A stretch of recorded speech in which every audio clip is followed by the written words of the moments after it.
La parole est à Monsieur Michaël Nogal. Merci Monsieur le Président. Mes chers collègues, ma question s'adresse à Monsieur Jacques Mézard, ministre de la Cohésion des Territoires. Monsieur le ministre, la politique de la ville fête cette semaine ses 40 ans. En 1977, cette politique a vu le jour avec les premières opérations Habitat et Vie sociale, initiées pour résorber les dysfonctionnements des grands ensembles d'immeubles construits massivement après-guerre. Prise aujourd'hui en modèle à l'étranger, cette politique a démontré son utilité à améliorer le quotidien de nos concitoyens dans nos quartiers populaires.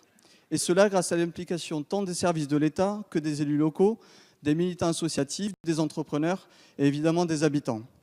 À l'occasion de cet anniversaire, vous avez réaffirmé l'engagement fort et concret du gouvernement en faveur de la politique de la ville, avec par exemple la sanctuarisation des crédits dans le projet de loi de finances pour 2018 et l'engagement de l'État de financer à hauteur de 1 milliard d'euros le nouveau programme national de renouvellement urbain.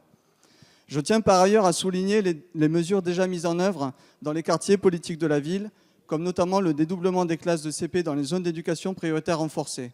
Ma circonscription à Toulouse compte plus de la moitié des écoles REP+ du département de la Haute-Garonne et je peux d'ores et déjà voir les bénéfices pour les enfants comme pour le corps enseignant. Un autre engagement du président de la République est aussi très attendu dans nos quartiers. Je veux parler de la police de sécurité du quotidien, demandée par les Toulousains comme par l'ensemble des Français. Certains de nos concitoyens ont parfois le sentiment de se sentir à l'écart, oubliés, et ce même au cœur de nos métropoles. Alors, Monsieur le ministre, cette politique de la ville est un enjeu primordial pour la cohésion de nos territoires. À ce titre, pourriez-vous détailler les prochaines initiatives mises en œuvre par le gouvernement en faveur de nos quartiers? Je vous remercie. Merci, Monsieur le député.